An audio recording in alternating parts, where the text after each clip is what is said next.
तो क्या ग्लूकोमा की सर्जरी के बाद ग्लूकोमा बिल्कुल खत्म हो जाता है एक डिसीज के तौर पे? सर जैसे मैंने डिस्कशन में हम लोगों ने डिस्कस किया, ग्लूकोमा जो है ये ट्रीटेबल है, क्यूरेबल नहीं है। तो ग्लूकोमा की सर्जरी भी हो जाएगी ना, तो जो स्टेज पे सर्जरी हुई है, सपोज जिसका विजन चला गया है, ये आंख का जो ऑप्टिक नर्व था जितना वो डैमेज हो गया है वो वापस नहीं जुड़ेगा।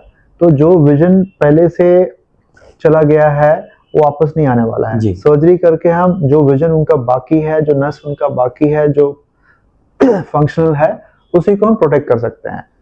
तो ये सबसे इम्पॉर्टेंट चीजें यहाँ पे ये है कि कैटरेक्ट के सर्जरी के बाद विजन पूरा वापस आ जाता है। जैसे हम लोगों ने शुरू में डिस्कस किया था सफेद मोतिया, सफेद मोतिया में भी लोगों को दिखना एकदम बंद हो जाता है, लेकिन उसकी सर्जरी के बाद उनको बिल्कुल क्लियर दिखने लगता है।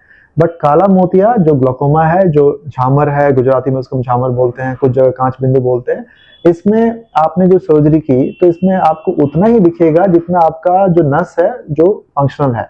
जो आपको पहले से दिखना कम हो गया था वो आपको ये बिल्कुल क्लियरली समझ लेना है कि जो नहीं दिख रहा था वो वापस नहीं आएगा। सर ग्लूकोमा होने के और भी कोई कारण है?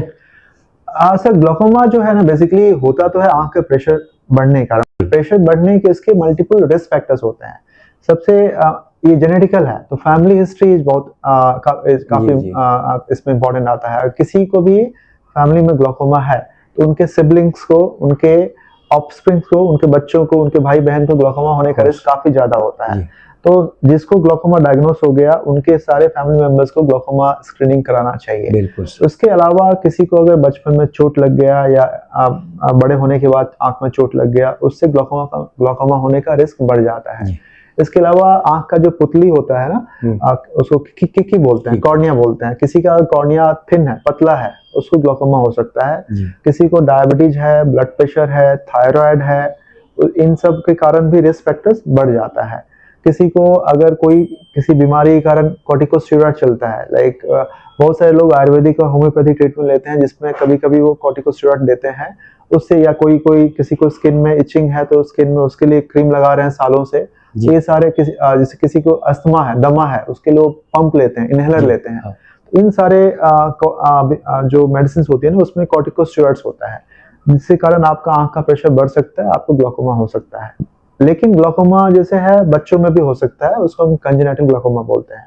तो बच्चों में ग्लूकोमा होना वो काफी आसानी से हम पहचान सकते हैं। हम पेरेंट्स को हमेशा बोलते हैं कि जो न्यूबॉर्न बेबी है उसका आंख का साइज अगर बड़ा है, जैसे हम कभी कभी बोलते हैं कि किसी की आंख बड़ी है तो ब्यूटीफुल आईज बोलते हैं, बट एक्चुअली मेडिकली ये सही नहीं है। बड़ी आंख होने का मतलब आपको उसमें आंख में ग्लूकोमा हो सकता है। जो आंख में जो किकी होता है वो उसका कलर जो होता है नॉर्मल कलर, वो किसी जिसको ग्लूकोमा है न्यूबॉर्न चाइल्ड को, वो ब्लू हो जाता है।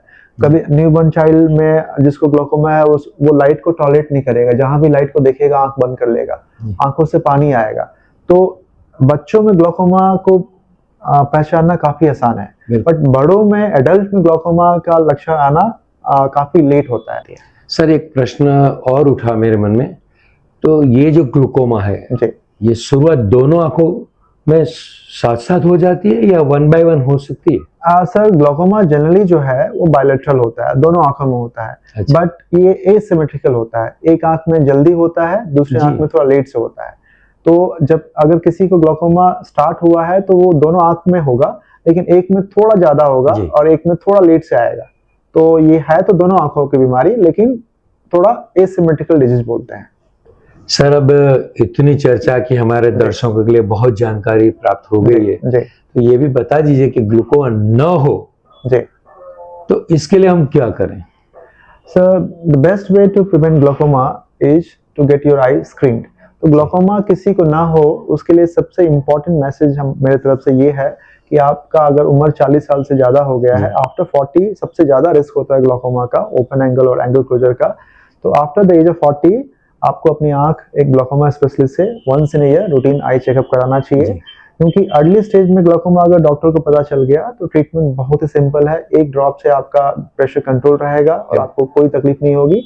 और लेट स्टेज में ट्रीटमेंट बहुत मुश्किल हो जाता है। तो आपको अगर ग्लूकोमा नहीं हो उसके लिए आपका द बेस्ट होना चाहिए आपको routine checkup after the age of 40 साल में एक बार अपनी आंख ग्लूकोमा स्पेशलिस्ट से चेक कराइए।